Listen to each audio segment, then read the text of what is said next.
Good evening, everyone. Call the meeting to order. Stand for the pledge, please. To the flag of the United States of America, to the republic for which it stands, one nation, under God, indivisible, with liberty and justice for all.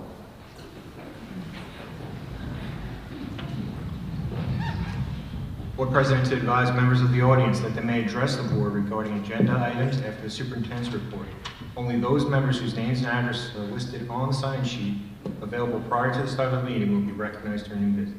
The chairperson will limit discussions of any item by the public to 3 minutes in order for the board to expeditiously complete business.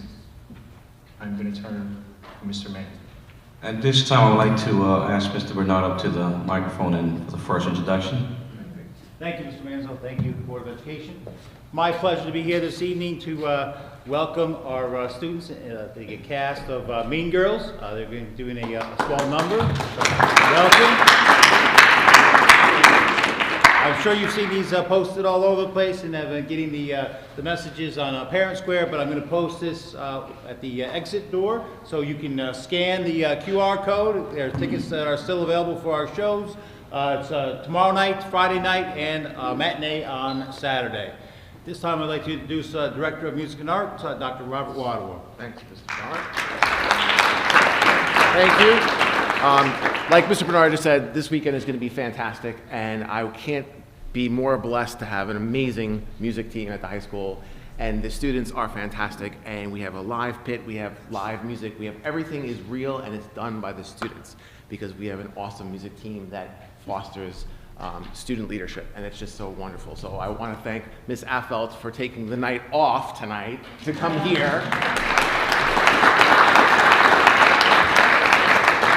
and modifying all the things, and appreciate all of your patience because you've taken time off today, off to be here to do what you do, which we love so very much, and we're super excited. So without further ado, I leave it to you.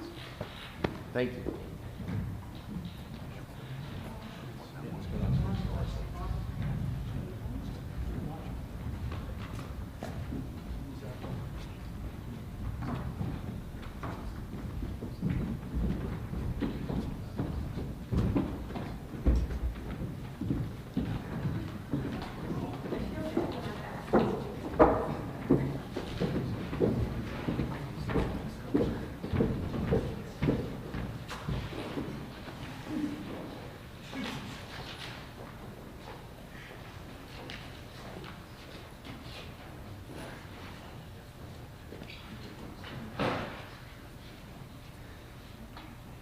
Yeah, you're gonna laugh. I pretended to be bad at math to get you to talk to me. I'm actually really good at math, but now I'm failing. That's stupid. Why didn't you just talk to me? Because of Regina. Because you were her property. Her property? No, shut up, not property. Don't tell me to shut up. Oh my god, you're being so ridiculous right now. Sit down and be hot. You're like a clone of Regina. What? No. I am more and I am better, and no one likes you more, not anyone, not her. More is always better. Don't look at me that way. What girl would you prefer? I would prefer the girl you were, not who you're trying to be. You think this works with me? Well, you thought wrong.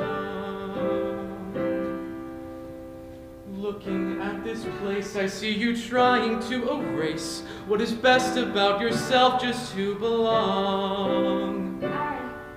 You say more is always better, but there is less of you than there was before. So if more is always better, then you should have thought it through a bit more. I should have thought it through a bit. You know what I had more of? Stars.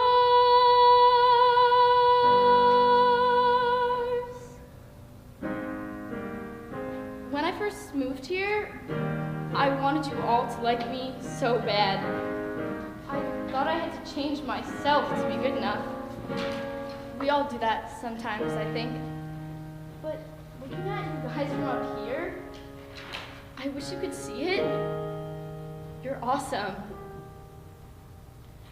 Cheap, fake, easy to break. That's how I used to be. Here, take it. Now I'm awake. I'll tell you what I see. Plastic don't shine, glitter don't shine, rhinestones don't shine the way you do. You are so real, you are so rare. I see you there, I see you. I see stars, so many stars tonight. You could make diamonds tall. You are so beautiful. I see stars, you shine as bright as day. I will look out for you, we'll light each other's way. You're all stars.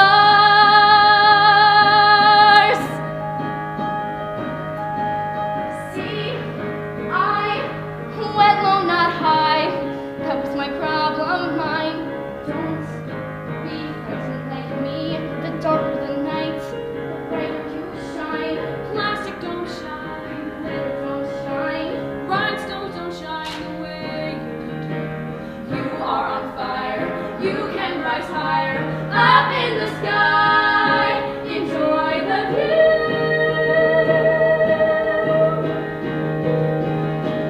You stars, so many stars tonight. You could make diamonds tall. You are so beautiful. You're all stars.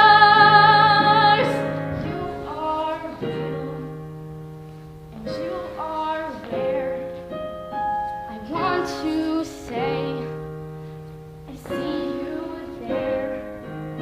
It's me and you, not us and her. 'Cause if we knew how strong we were, we'd say what we are. Stars! Say what you are. We're stars.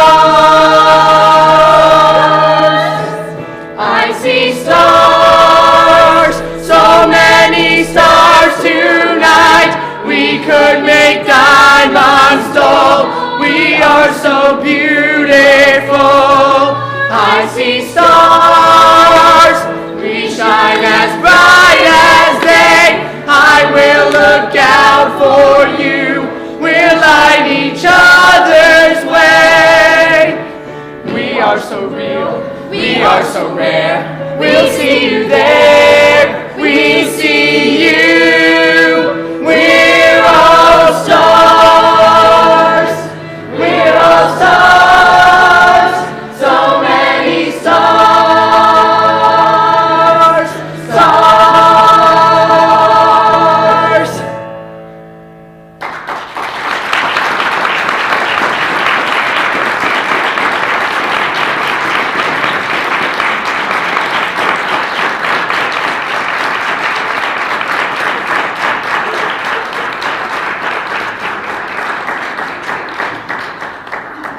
I want to thank the staff for bringing this to us today, and thank you for the time that you put into this. I know you worked very hard. We're looking forward to seeing the show, and break a leg. Thank you.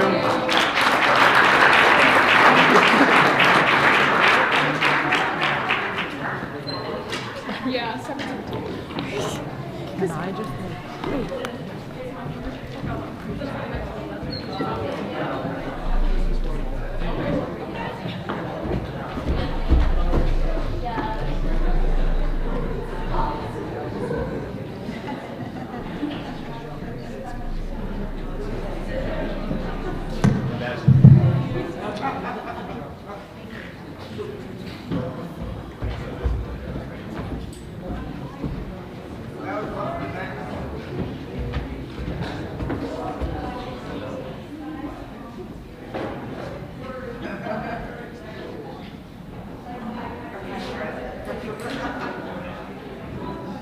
So one more presentation from the high school. A few years ago, Mr. Hanson, the principal of the middle school, was instrumental in bringing Ambassadors of Compassion to East Islip. And Mrs. Scarles, assistant principal, has picked up that torch and has carried that through. And we have her and several students here this evening that's going to tell you a little bit about the program and you know, all the great things that they have accomplished over the last couple of years. Mrs. Scarles. Good evening, everyone. You know, I'm just blown away by how amazing our students are every day. You know, I really am, and I'm so thankful that we got to experience a little bit of the musical. And I'm very fortunate to be able to present to you some of my ambassadors and what the amazing things that they're doing as well. So come on up, guys. So I'm going to have them introduce themselves just really quickly. Their name, grade, whether or not they're a first or second year, and then I'll go over some of the ins and outs of the program. Good night, my name is Brandon Frey, and I'm in 10th grade, and this is my first year at the Ambassadors of Compassion. Hello, I'm Jack. This is my first year in the Ambassadors of Compassion. I am a junior. Hi, I'm Madison. I'm in 10th grade, and this is my first year in Ambassadors of Compassion. My name is Dana Perez, and I am a freshman here at Islip High School, and this is my first year in Ambassadors of Compassion. Thank you guys so much for coming tonight and for helping me present the amazing things that we're doing. So if you could just have the next slide, please. So what are the Ambassadors of Compassion all about? Essentially, it's building resiliency in our youth and really generating that leadership quality that each of our students possesses, and really having them working together to help support one another through difficult times, through the best of times, through high school in general. So it really focuses on not blaming and shaming others when things don't go their way, and building that grit and tenacity that is, you know, really what East Islip is all about. Next slide, please. So being a part of the Ambassadors of Compassion is enrolling in one of these two courses, either LIFE or RISE, and these are both acronyms that kind of stand for those elements that the Ambassadors of Compassion integrate into each of their courses and coursework. It's a 10-week session, so each session is about half hour to 40 minutes. For the students, it's all student-centered, where they're provided with thought-provoking questions, quotes, elements, and they challenge students to give back to the community. Next. We also had a kickoff, which you'll see in a minute. So these are the next slide, please. So the RISE program is what we're a part of this year, so that it allowed for students that were a part of LIFE last year to be a participant this year with a new curriculum. So RISE stands for Responsibility, Initiative, Service, and Expectations. Next slide, please. And the LIFE program, which we started last year, which we're going to be continuing next year, so we're cycling through the 2-year cycle. The LIFE program is Labor, Influence, Forgiveness, and Experiences. Next slide. So at East Islip, you might see some familiar faces in this photo. This is from our kickoff that happened in August. We had over 22 districts from Long Island, a couple of thousand students that represented all of those 22 districts that were kicking off this ambassadors program. It was pouring rain, and the kids really enjoyed every moment of it. Next one. So this is a very quick video that the ambassadors put together for us, featuring our own kickoff that took place with all of these kind of wonderful highlights.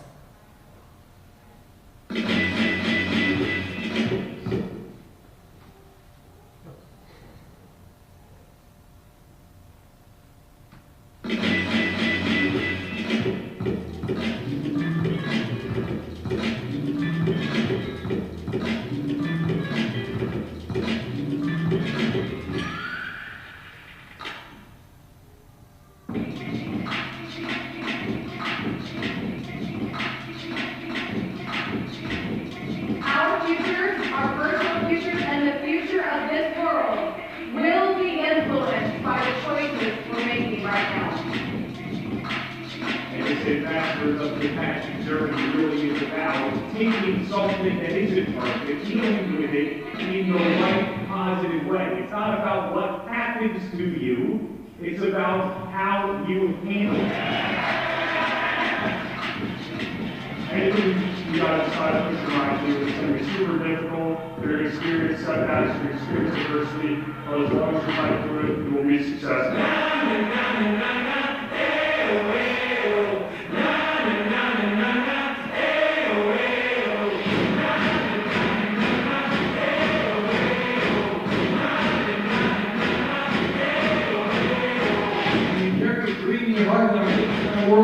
That's really deep. But your generations face each other, and you're going to have to rise and take responsibility if you're going to reach your goals and dreams. You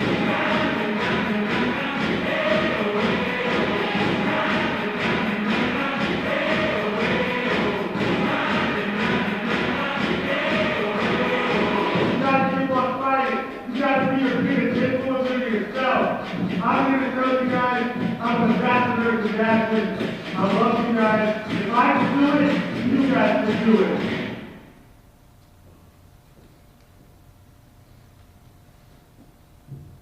So this is from, these are quotes from all students that were there at the kickoff. This was in, this got sent out in a mailing at the beginning of the year. I'm sure that you guys have seen this, but it's all interpretations of the impact of this program on the youth that are involved. Next slide, please. The session, basically, it looks like there's a theme, and then there's some quotes that dive into it, and then it's all student discussion and student-led digesting of that information and that theme in whatever way impacts them in their life. Next. So I gave you an overview. We saw a quick video. I would like to give the opportunity to one of our students to talk about the program herself, and she had a little something prepared for you, okay?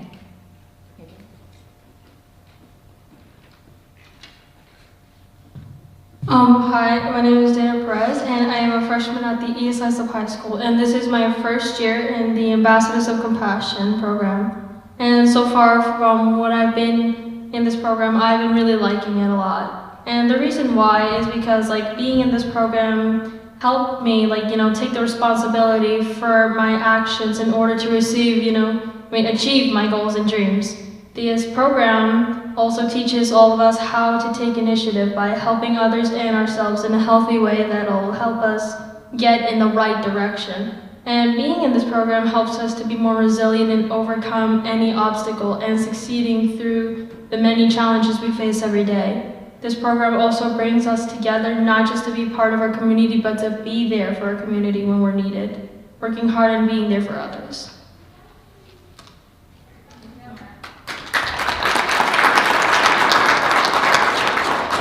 So I'm very proud of our ambassadors, and I'm very privileged to be able to share this with you. So thank you very much for your time. And thank you. Thank you, Mrs. Carlson.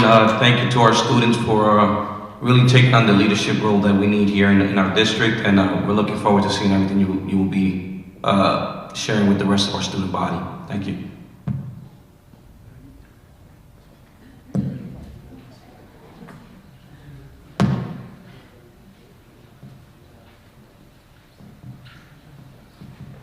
Mr. Bernard, can you bring them up to the front so we can go take a picture of them? Sure.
right, at this time I am going to turn the floor over to Mr. Harrison for a riveting presentation on our second budget presentation. Go ahead, Mr. Harrison. I think Paul knows something I don't know, but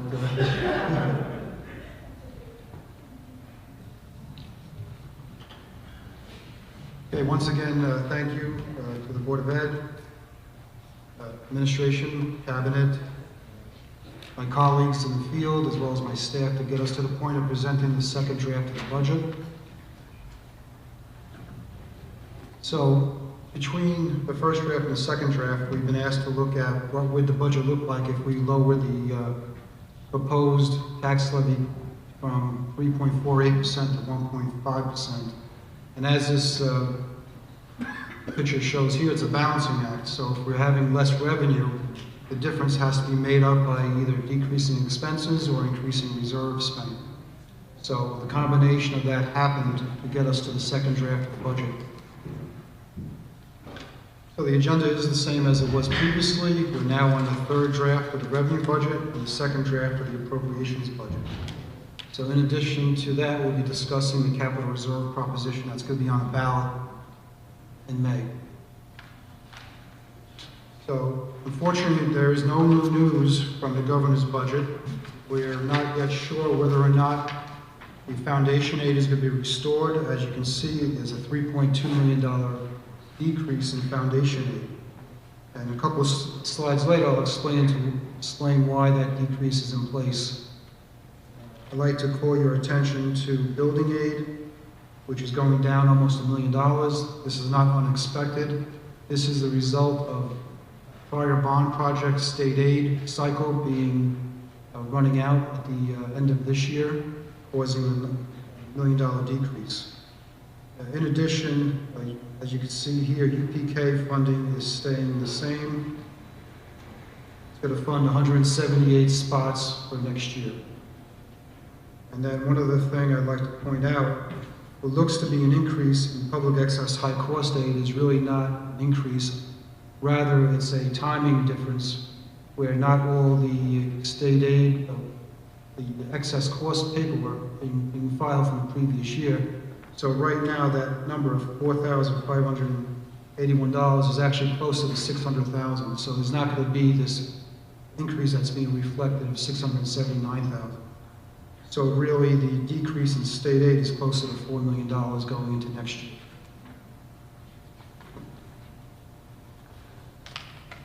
So the reason foundation aid is going down is because of a thing called hold harmless, which is currently not in the governor's budget. So what that provision says is that in any given year, a district's state aid for foundation aid purposes is not going to be any less than it was in the previous year. So the top line is what we've been receiving as a district in foundation aid. The bottom line is if the formula was allowed to work without the hold harmless provision is what we would be getting. And in the governor's budget currently, there's a $3.2 million decrease, which is highlighted by the dashed line between the orange and blue lines. So in reality, if this provision is not replaced in the budget, we're actually over 2 years going to be down to the blue level of state aid, which is close to a $6.4 million decrease. And the reason for that decrease is on the left-hand side. Those are enrollment figures, and although it doesn't look like much of a decrease, both those lines are decreasing, which directly impacts the amount of foundation aid we would get. So where in the past we were close to 5,000 students in enrollment and 4,000 in membership, those numbers have decreased by 1,000 students each. On the right-hand side, another factor that goes into the foundation aid formula is the level of poverty within the school district. And the dotted line is the statewide average. I'm sorry, the solid line is East Islip's figures, and the statewide average is the dashed figures. So our poverty is less than the statewide average. So combining both the decreases in enrollment along with the fact that poverty is less in East Islip as compared to the rest of the state, This is what's driving the decrease in the governor's proposal of $3.2 million in the state.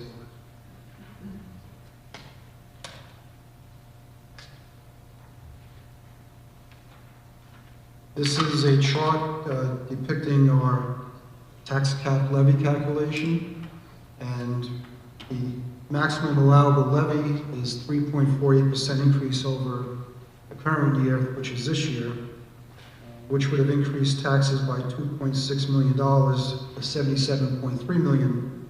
However, we've been asked to show a 1.5% levy increase, which is well below the cap. However, it does leave, doesn't come to a lower levy of $75.8 million, which is an increase of $1.1 million, which is $1.4 million below the amount that we're able to levy, still required 50% per voter approval. The next slide just has a side-by-side comparison of what the cap was in each particular year, going back to 12-13 versus what we actually levied. So as you can see, the maximum levy for 24-25 could be as high as 3.48%. However, we're currently presenting the budget at 1.5%. And you can see a similar trend through the prior years. This is the same information, but in terms of dollars. So if you look to 24-25, the levy could have been as high as $77.3 million, but a 1.5% increase allows us to increase the levy to $75.8 million. That's 1.5 million less than what the cap could have been. So the difference between the top line and the bottom line is the amount that the district went without in those particular years because of being below the tax levy cap. So if we were to go to the levy cap in every year, instead of having a levy approaching $75.8 million, the tax levy could have been as high as $86.5 million. Almost $11 million less than what we're going. So to the average homeowner, a 1.5 tax levy increase would be about $119 annually to the average taxpayer. Now this will be different for everyone. However, on average, it's anticipated approximately $119 increase to taxes based upon a 1.5% increase. Now, if you look through this chart, there's actually years where there's been negative increases or lower increases than anticipated, and this is because of changes in the assessed valuations of the homestead proportion of our tax base. Tax base is broken into two categories, homestead and non-homestead, and depending on fluctuations between the two, the actual percentage could end up being less than what we're reporting out tonight. The district has no control in that, and we wouldn't have those figures until well after the budget's passed. So on the revenue side of the budget, you see 60% of our budget is currently made up of state aid, with the other 60% is the tax levy, $75.8 million, and the state aid is at $37.6 million. Between those two categories, it's 90% of the budget. The next largest factor is the amount that we're using to help support the budget from savings or reserves, which is $8.9 million. So to balance the budget, remember the scale at the front of the presentation, we're requiring $8.9 million to be taken from reserves to balance the expenses which are higher than our reserves, the budgeted expenses versus budget reserves. So the next slide, we do have printed presentations if anybody needs them, because it's kind of small, but please review that at your leisure. It'll also be posted to the website. I'm not going to go through these individually.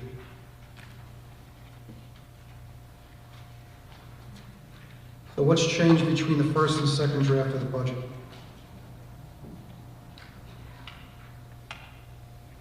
Expenses have been reduced by $1.4 million to get to our new budget figure of $126 million. So we have retirements, we have reductions based upon current enrollment projections. So some the retirees are not being replaced, and those that are being replaced with lower salaries, so the combination of those items is included in the budget. In addition, there were budget reductions that I was able to make based upon more current information, both looking at enrollment at outside of district programs, as well as additional medical invoices that have been processed. So looking at these factors, there were certain reductions that were made. And finally, we did remove some equipment purchases and projects that were planned for next year for the buildings and grounds budget. So those three factors impact the $1.4 million decrease in expenditures for next year.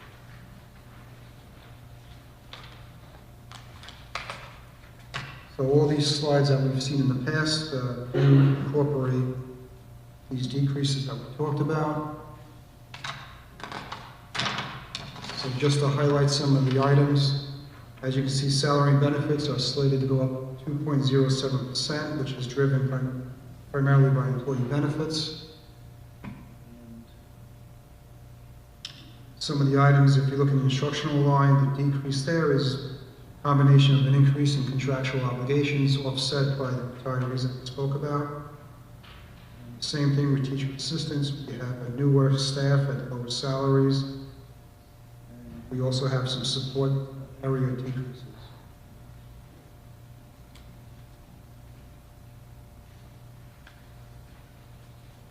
The custodial line, which is less than what our contractual obligations are, is offset by looking at trends for sub-usage as well as overtime and adjusting the budget downward for those items. There is an increase more than the contractual obligated increase on the power side, and that's because we have more staff and more hours being provided by that particular part of the staff without professionals. That's also driven by special ed placements and the need for paras to help the students.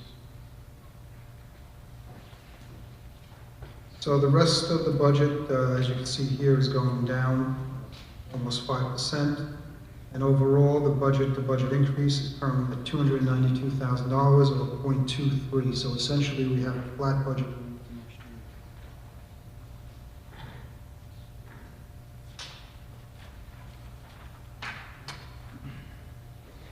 The next several slides just show each category's percent contribution to the total.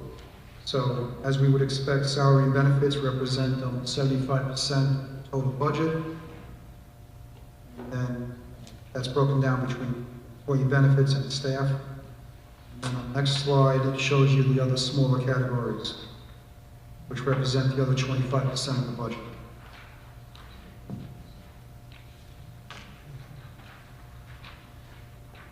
So there will be a second proposition on the budget to vote on the capital reserve. And this is, this capital reserve has to have defined terms to it. What those terms are is that the district will be able to contribute up to $3 million a year over a 10-year period, not to exceed $30 million. So this is, again, the voter approval is necessary to establish and fund the reserve, and when the district identifies projects to spend that money on, capital projects, building renovation, voter approval will be asked for again. So we'd have to come back to the voters for second approval to spend whatever funds we choose to spend. Some of the benefits of establishing a reserve, these would be monies that we wouldn't have to borrow for to fund projects. And we've done that with our current capital reserve, and we'd like to do that again in the future. We also established a strong financial healthy picture for the district, which lowers our borrowing expense for the amount that we do have to borrow. So included in the scope would be major system upgrades, including mechanical systems, electrical, plumbing, and other systems such as security and phone or notification systems. And this would be for both interior and exterior building renovations, as well as site. And again, these are broad topics, but as we get ready to spend, we'll be presenting a more detailed plan to the community for their approval. So this is a historical chart that looks back to 2014-15. The first column shows you the tax levy each year. Next column, the increases from year to year. As Mr. Dorgan requested last time, the 10-year average percent levy increase is 0.84%, well below the tax levy cap that we had in each of those years. Current draft budget is at $126,053,938, supported by $8.9 million in reserve spending.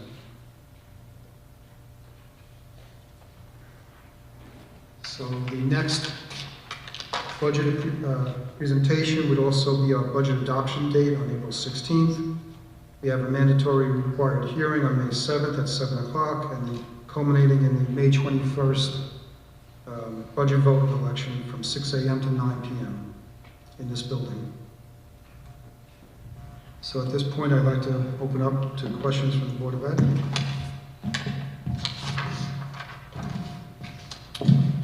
Steve, thank you. Another great job tonight. Thank you. Just want to ask you, as far as that one page where you listed from 2013 to now, you list the decreases and increases to the average house in town and the number. And when I add them up, it comes out to we're about $400 higher than we were 12 years ago for the average house in these types. Does that sound about right? That's correct. And what does that equate to an average of? 0.8%, or what did you say? Yeah, I would say somewhere around, maybe even lower than that, like, over the whole time, about 6%. Okay. All right, thank you. Thank you. Ms. Harrison, I appreciate the presentation. Thank you. And I appreciate you including that 10-year average I was talking about. I just wanted to highlight again, looking at that, that's a pretty powerful statement right there, just for the community to see overall, that given what we're facing now with the possible reduction in foundation aid, we're still able to hold to a reasonable accounting of a tax levy for the taxpayer. So I just wanted to highlight, so I appreciate you including that figure in. Thank you. Thanks, it was a great suggestion.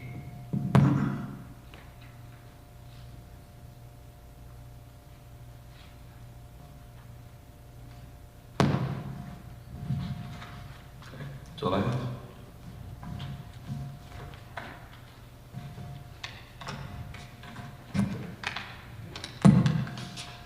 Thank you, Mr. Manzo.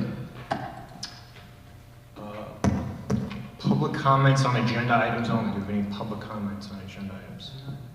Okay, that is a no. Certified personnel. Be it resolved that upon the recommendation of the superintendent of schools, the Board of Education approves the resignations, terminations, leave of absences, position abolitions, employment appointments, tenure appointments, and salary changes in accordance with applicable provisions of education law and civil service law as highlighted in the certified personnel attachments. Can I get a motion? Motion. Second. Any discussion? All in favor? Aye. Non-certified personnel. Be it resolved that upon the recommendation of the superintendent of schools, the Board of Education approves the resignations, termination, leave of absences, position abolitions, employment appointments, tenure appointments, and salary changes in accordance with the applicable provisions of education law and civil service law as cited in the non-certified personnel attachments. Can I get a motion? Motion. Second. Any discussion? All in favor? Aye.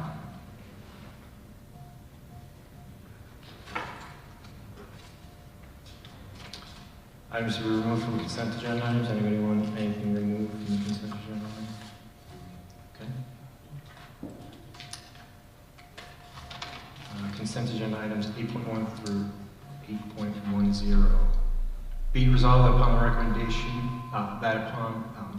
be it resolved that the Board of Education, upon the recommendation of the superintendent of schools, hereby approves the consent agenda items 8.1 through 8.10 in accordance with the action presented for each item. Can I get a motion? Motion.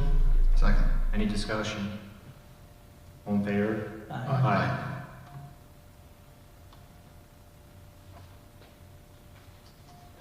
Appropriation changes for the 2023-24 school year.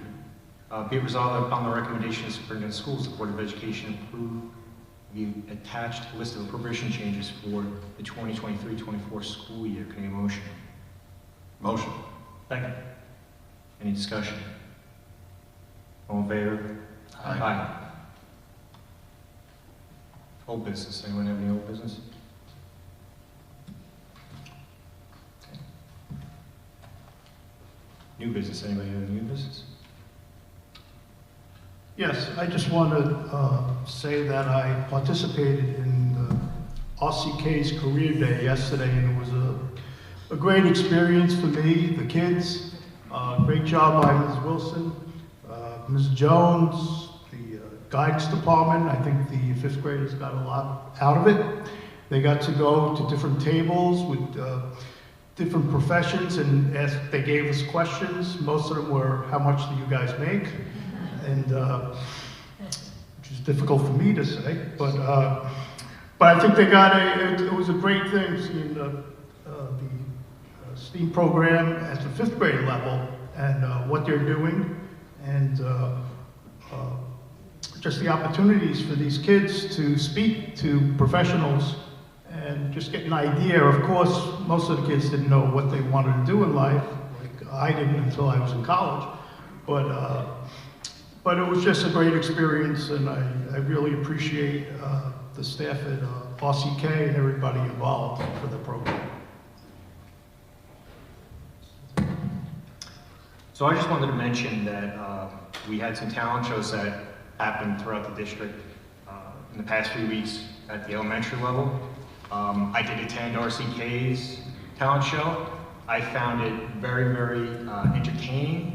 And it was very good to see all the kids that were up there participating, showing off the skills and talents that they have, and as well as the other students who showed support to those students that participated. There was, at least for RCK, I know there was one during the day for the school children, everyone in school to see, as well in the evening for the parents, as well as anyone else who would like to see. So it was a very good event to see overall. I just also wanted to mention that this weekend FTK is having a gala. FTK is a really good organization that has been supporting the district and supporting the children of our district for many, many years. And the efforts that they do are very, very beneficial overall. And I just wanted to mention again, as far as a shout out goes for the Mean Girls, I'm really looking forward to the show. We saw this preview tonight. It was very, very excellent to see. So I'm looking forward to seeing the show and of course all the talent that our students at East Islip have to offer. So thank you.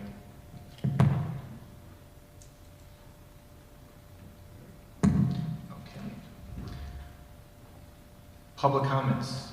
None. Okay. All right, the next Board of Education regular business meeting, annual budget adoption, budget presentation number 3, and Eastern Suffolk BOCE's budget vote will be held on Tuesday, April 16, 2024 at 7 p.m. Can I get a motion to adjourn? Second. All in favor? Aye. Thank you, everybody. Have a good night. Thanks for coming out.